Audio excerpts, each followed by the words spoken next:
यो चाहिँ अहिले हामीले यहाँ देख्दै गरेको चाहिँ पार्कहरुमा अथवा कुनै पनि कोलोनीहरुमा चाहिँ तपाईको बाहिर आउटसाइडमा चाहिँ हामीले बिहान हामी एक्सरसाइज गर्छौं बेलुका पनि एक्सरसाइज गर्छौं त्यसलाई एक्सरसाइज गर्नलाई चाहिने यो सम्पूर्ण यहाँ चाहिँ एक्सरसाइजको इक्विपमेन्टहरु छन् यसलाई चाहिँ हामीले चाहिँ आउटडोर जिम एक्सरसाइज इक्विपमेन्ट भन्छौं के यो भने चाहिँ तपाईको खुल्ला ठाउँमा राखिन्छ यसको लागि तपाईको कुनै स्पेसिफिक रुम पनि चाहिदैन खुल्ला ठाउँमा चाहिँ यसलाई सिधै राख्न सकिन्छ यसमा चाहिँ त्यस्तो ड्यामेज हुने भन्ने प्रब्लमहरु केही पनि हुँदैन ड्यामेज हुने पनि केही पनि प्रब्लम हुँदैन यो युज हुँदै गएपछि के हुन्छ भन्दाखेरि तपाईको केही समयपछि अथवा 1 साल 1.5 साल पछि चाहिँ यो कलर चाहिँ तपाईको बिस्तारै उड्दै जान्छ हजुर भनेपछि यो कलर उड्दै गएपछि यसलाई चाहिँ हामीले के गर्न सक्यो भने मेन्टेनेन्स गर्नु पर्यो र पछिल्लो चरणमा त धेरै चाहिँ अब हेल्थ प्रति धेरै अवेयरनेस पनि बढ्दै गइरहेछ हैन धेरैले चाहिँ अब आफ्नो हेल्थलाई मेन्टेन गर्नको लागि अब कहाँ जाने के गर्ने भन्ने पनि हुन्छ र यो चाहिँ हामीले सामूहिक रूपमा पनि गर्न सकिने एउटा वातावरण बन्ने भयो है यो लिएर गइसकेपछि चाहिँ हामीले कुनै पार्कमा पनि राख्न सकिने भयो र अपार्टमेन्ट छ भने अपार्टमेन्टमा र आफ्नै घरमा पनि आउटडोर अलिकति बाहिरपट्टि गार्डनहरु छ भने त्यसमा पनि युज गर्न सकिन्छ जस्तै हामी उदाहरणको लागि जस्तै काठमाडौँमै हेरौं काठमाडौँको तपाईको वडा नम्बर 10 हजुर वडा नम्बर 31 यसमा चाहिँ बागमती पर्छ बागमतीको किनारमा वडा नम्बर 31 ले पनि यही आउटडोर जिम इक्विपमेन्ट लगाएको छ भने वडा नम्बर 10 ले पनि यसरी किनारमा चाहिँ उले इक्विपमेन्ट लगाएको छ र उनीहरुले के पनि गरेका छन् भने त्यसलाई सराउन्डिङ गरेर के गरेका छ भने एउटा सानो नोमिनल कस्टहरु लिएर पनि त्यो सञ्चालन गरिरहनु भएको छ उहाँहरुले चाहिँ कुनै समुदाय स्तरमा पनि यसलाई चाहिँ अब सञ्चालन गर्न सकिने भयो जस्तै एउटा क्लब एउटा संगठन बनाउनु भएको छ उहाँहरुले अलिकति लगानी उठाएर चाहिँ तपाईको यो लगाउनु भएको छ अनि यसको राम्रो पक्ष के छ भने एकचोटी लगाएपछि यसको मेन्टेनेन्समा त्यस्तो खर्च हुँदैन के अरु ठुलठुलो मेसिन जस्तो मेन्टेनेन्सको लागि चाहिँ समस्या हुने हो कि बा यसको पार्ट्स नपाइने हो कि भन्ने समस्याहरु हुन्छन् हामीले अहिलेसम्म देखेको यसमा समस्याहरु भन्दाखेरि भनेको 1.5 वर्षपछि यो कलर खुलिदै जाने हो यसलाई कलर गर्न सकिहालिन्छ हामीले अनि यसमा चाहिँ तपाईको यो मुभेबल पार्ट हुन्छ के यहाँ हेर्नु त यता एउटा मुभेबल पार्ट हुन्छ यो यसरी यसरी मुभेबल पार्टहरुमा यहाँ माथिपट्टि चाहिँ बियरिङ हुन्छ के यो बियरिङ पनि तपाईको युज गर्दै जाँदाखेरि कहिले अब 10 केजी को मान्छेले खेलिरा हुन्छ अनि कहिले 80 केजी को मान्छेले खेलिरा हुन्छ कहिले 120 केजी कोले खेलिरा हुन्छ त्यसो हुँदा यो बियरिङमा पनि समस्या आउँदछ त्यो पनि हामीले सहज रूपमा यही मेन्टेनेन्स दिन सकिहाल्छौं त्यो भनेको बिलो त्यस्तो पार्ट्सहरुमा त्यस्तो प्रब्लमहरु आउँदैन है हजुर समस्याहरु केही पनि आउँदैन यसलाई तपाईको सिधा रूपमा हामीले के गर्छौं भन्दाखेरि मुनिपटि यहाँ हेर्न सकिन्छ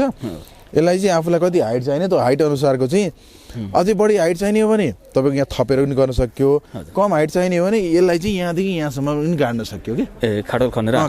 खन्ने सिमेन्टी बालुवाहरुले त पक्की गर्ने राख्दिने अनि वरिपरि तपाईको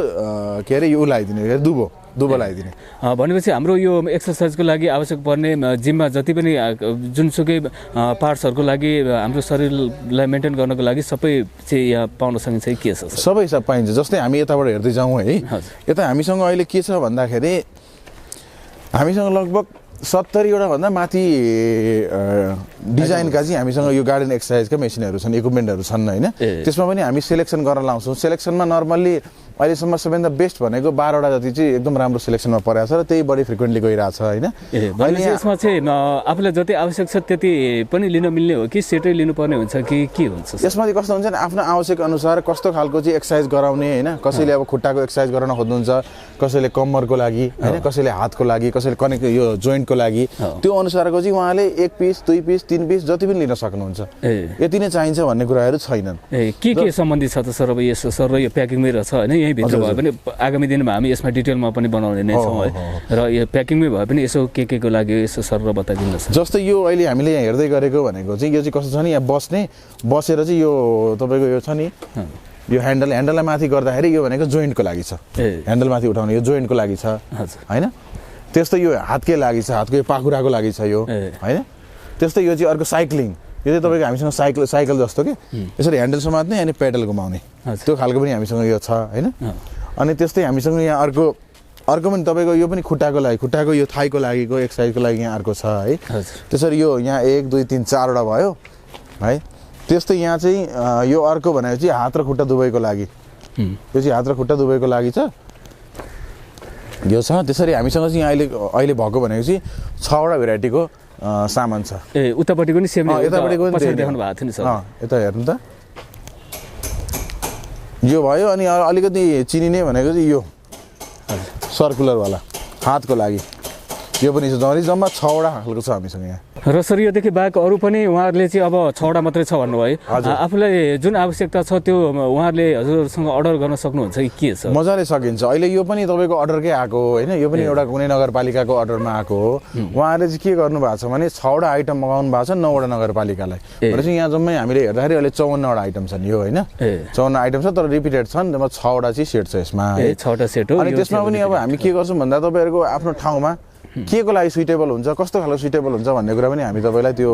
बताइदिन्छौँ सबै कुराहरू बताइदिन्छौँ कुन ठिक हुन्छ कुन नगरपालिकाले बढी लगिरहेछ कस्तो ठाउँमा कस्तो लगिरहेछ त्यो सबै हामीसँग आइडिया हुन्छ त्यो सेयर गर्छ त्यो आधारमा एउटा होस् या 12वटा होस् या 15वटा जतिवटा नि हामीले चाहिँ सेलेक्ट गरेर ल्याउन सकिन्छ यो त अब इन्डिभिजुअल भन्दा पनि अलिकति समूहमै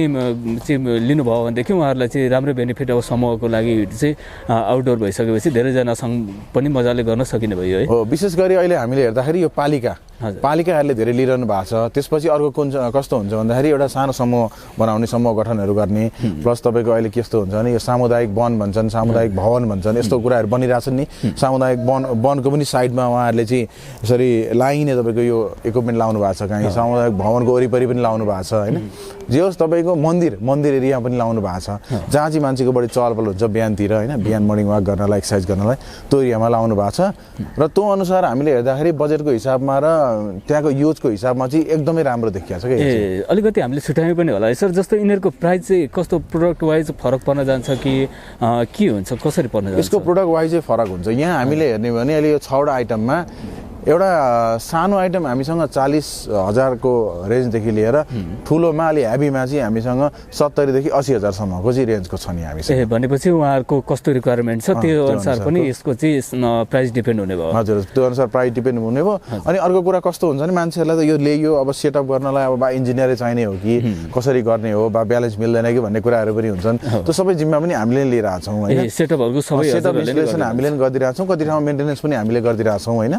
अनि त्यो कस्तो छ नि यो इजी छ तपाईँको सेटअप गर्न इजी अनि कस्टको कुरामा हेर्ने भने कस्ट पनि धेरै लाग्दैन क्या सेटअप गर्नलाई पनि अनि मेन्टेनेन्समा पनि त्यस्तो धेरै कस्टिङ लाग्दैन अघि हामीले कुरा गरिहाल्यौँ होइन त्यो एउटा ओभरअलमा चाहिँ सामुदायिक एरियामा चाहिँ यो राख्दाखेरि चाहिँ ओभरअल त्यो ठाउँको जनसमुदायलाई पनि प्रशंसा गर्ने होइन शरीरलाई पनि राम्रो हुने त्यो एकदमै राम्रो देखिएको छ हजुर पक्कै पनि अहिले त समुदाय स्तरबाटै चाहिँ जागरुक हुँदै आउनु भएको छ नि हरेक कुराहरूमा त्यो सँगसँगै अब हेल्थमा पनि बिस्तारै चाहिँ समुदाय स्तरबाट नै लाग्नुपर्छ भनेर चाहिँ अब विभिन्न सङ्घ संस्था स्थानीय स्तरमा पनि छन् क्लबहरू छ है उहाँहरूले चाहिँ यसरी यो लिएर गएर आफ्नो समुदायको पनि हेल्थमा चाहिँ केही सहयोग पुर्याउन सकिने सम्भावना छ होइन त्यो चाहिँ इक्विपमेन्टहरू हजुरहरूले इजिली प्रोभाइड गर्नु सक्छ अनि अर्को कुरो के छ भने अहिले हामीले के पनि देखिएको छ भने हरेक पालिकाले पनि यसको लागि पनि बजेट छुट्याएको पनि देखिएको छ होइन एक्साइजले बजेट छुट्याएको पनि देखिएको छ त्यो हुँदाखेरि कसैले आफ्नो पालिकामा गर्न यसो राख्नु इच्छा छ भने आफ्नो पालिकामा जाने कुरा गर्ने बजेट छुट्याएको हुन्छ छुट्याएको छैन भने यसको फाइदाहरू के छन् त्योहरू कुराहरू सबै कुरा बुझाएर यो राख्न सकिन्छ जहाँ राखिराख्नु भएको छ उहाँबाट पनि उहाँहरूले बुझ्न सक्नुहुने भयो र सर यतिन्जेलसम्म त हामीले यो मेसिनहरूको बारेमा बुझ्यौँ होइन र अझै केही बुझ्न चाहनुहुन्छ या यो चाहिँ एक्सर्साइज गर्ने इक्विपमेन्टहरू लिन चाहनुहुन्छ भने उहाँहरूको लागि यहाँको लोकेसन कन्ट्याक्ट नम्बर पनि बताइदिनु अब हाम्रो अफिस त चेन्जिङ नेपाल सबैलाई अवगतै छ हामी चाहिँ यो बालकोट रागिनी हाइटमा अवस्थित छौँ है हजुरहरूले हामीलाई डाइरेक्ट गुगलमा सर्च गरेर युट्युबमा सर्च गरेर आउन सक्नुहुन्छ या त हाम्रो कन्ट्याक्ट नम्बर चाहिँ 9851131427 र 9840196002 यो दुईटा नम्बरमा कन्ट्याक्ट गरेर पनि आउन सक्नुभयो होइन या त गुगल म्यापलाई फलो गरेर पनि आउन सक्नुहुनेछ हजुर र यो त हामीले एक्सर्साइज सम्बन्धी इक्विपमेन्टहरू हेऱ्यौँ है र यहाँ त धेरै नै मेसिनहरू पाइन्छ है हामीसँग त धेरै नै पाउँछ जस्तो कुन मेसिनहरू छ जस्तै हामीसँग पाउने स्पेसली हामीबाट बढी गइरहेको र राम्रो प्रतिफल पाइरहेको हेर्नुहुन्छ भने मोमोको ससेजको पेपर प्लेट पेपर कप अहिले tissue paper toilet paper hard napkin जस्तो लिएर चिप्सका विविध तपाईँको बजारमा कुनको चाहिँ तपाईँको माग बढी आइरहेको छ या कुनको चाहिँ राम्रो व्यवसाय गर्न सकिन्छ त्यो जुन देखिन्छ नि त्यो सम्बन्धी सम्पूर्ण हामीले सुविधाहरू दिइरहेछौँ भनेपछि नेपालमै बसेर सानो उद्योग सञ्चालन गर्छु भन्नेहरूको लागि जस्तो सुकै मेसिन आवश्यक परे पनि चेन्जिङ नेपालमा पाउन सकिन्छ हजुर हजुर यहाँ भएको त सधैँ छ छैन भने पनि यस्तो चाहियो भनेर उहाँहरूले डिमान्ड गर्नुभयो भने त्यो मेसिनहरू चाहिँ हजुरहरूले उपलब्ध गराइदिन्छ सजिलै सकिन्छ जस्तै अहिले दुबईबाट फिर्ता आउनुभएको कोरियाबाट फिर्ता आउनुभएको आफ्नो स्किलहरू के बनाएर आउनुहुन्छ त्यो स्किलसँग रिलेटेड मेसिनहरू पनि हामीले अहिले दिन थालेका छौँ त्यसले गर्दाखेरि जस्तोसुकै मेसिनरी इक्विपमेन्ट चाहिने हो हजुरले हामीलाई सम्झिँदाखेरि हामी त्यो अवश्य पनि हामी त्यसलाई सप्लाई गर्नेछौँ। हजुर पक्कै पनि एउटा सराहनीय कार्य पनि गर्नुभएको छ होइन, जस्तो नेपालमै बसेर केही गर्न चाहनेहरूको लागि पनि सपोर्ट गरिदिनु हुने भयो र विदेशमा पनि आफूले गरेको भोगेको सिपलाई चाहिँ नेपालमै उपभोग गर्छु भन्नेहरूको लागि पनि त्यो चाहिँ एउटा वातावरण बनाइदिनु भएको छ होइन। र अरू धेरै नै प्रोडक्टहरू छ भन्नुभयो, यो सबै प्रोडक्टहरूको बारेमा हामी अवश्य पनि जानकारी केन्द्रमा अपडेट गर्ने नै छौँ र त्यसको लागि चाहिँ लाइक कमेन्ट सब्सक्राइब गर्न भन्ने चाहिँ नछुटाउनु होला है। र त्यस्तै गरेर अब हामी लगभग अन्त्यमा पनि छौँ र जाँदा जाँदै मैले सोध्न बिर्सेको हाम्रो चेन्जिङ नेपालको बारेमा या हजुरलाई भन्न छुटेको जस्तो केही लागेको छ भने राख्न सक्नुहुन्छ सर? कस्तो छ भने अहिले बिस्तारै बिस्तारै कस्तो छ नि समय परिवर्तन भइरहेछ। समय परिवर्तन भइरहँदाखेरि के छ भने आफ्नो गाउँ ठाउँमै पनि होइन, आफ्नो सहर होस् गाउँ ठाउँमा पनि जुनै पनि व्यवसाय र नयाँ व्यवसाय गरेर सुचारू गर्न सक्यो भने एउटा दिगो रूपमा अगाडि बढ्न सकिन्छ। त्यसले गर्दाखेरि बाहिर कुनै काम गर्नुभन्दा अगाडि एउटा कुनै व्यवसाय प्रोडक्सन उत्पादनमूलक व्यवसायको बारेमा पनि सोचौँ र कस्तो आइडिया आउँछ त्यो हामीलाई सेयर गरौँ, त्यहाँबाट एउटा कुनै उत्पादनमूलक व्यवसाय निकालौँ र ट्राई गरौँ। हजुर र जस्तो कुनै व्यवसाय गर्दै हुनुहुन्छ भनेदेखि हजुरहरूले पनि सपोर्ट गरिदिनुहुन्छ यो ठाउँमा चाहिँ यस्तो व्यवसाय सञ्चालन गर्दाखेरि राम्रै प्रफिट हुनसक्छ भन्ने, र एउटा ठाउँमा नभएको व्यवसाय अर्को ठाउँमा कुन ठाउँमा कस्तो व्यवसाय सुटेबल छ भनेर सबै कुराहरू चाहिँ यहाँ जानकारी पनि पाउन सक्नुहुन्छ। हजुर हजुर जस्तै अहिले हामीले मेन फोकस के गरेको छौँ भने आफ्नो स्थानीय ठाउँमा चाहिँ स्थानीय स्रोत साधनको चाहिँ उपयोग गरेर के चाहिँ प्रोडक्सन गर्न सकिन्छ, के चाहिँ व्यवसाय गर्न सकिन्छ भन्ने कुरा पनि हामीले फोकस गरिरहेको छौँ। त्यो हिसाबमा स्थानीय स्रोत साधनमा पनि हेरेर त्यो अनुसारको एउटा नयाँ विकल्प निकालौँ भन्ने पनि सोच बनाइरहेको छु। पक्कै पनि नेपालमै स्वरोजगार बनाउनको लागि चाहिँ हजुरहरूले आफ्नो तहबाट लागिराख्नु भएको छ, आफूले सकेको सपोर्ट पनि गर्नुभएको छ र धेरैले रुचाउनु पनि भएको छ। चेन्जिङ नेपालको फेरि पनि अपडेट ल्याइदिनु पर्यो भनेर रिक्वेस्ट पनि गरिराख्नु भएको थियो। हाम्रो दर्शकहरूको लागि बुझ्ने अवसर पनि दिनुभयो र आगामी दिनमा अरू सबै प्रोडक्टहरूको बारेमा अवश्य अपडेट राख्ने नै छौँ। हाम्रो यो दर्शकहरूको लागि बुझ्ने अवसर दिनुभयो। हजुरको महत्त्वपूर्ण समय र इन्फर्मेसनको लागि धेरै धेरै धन्यवाद। हजुर धन्यवाद।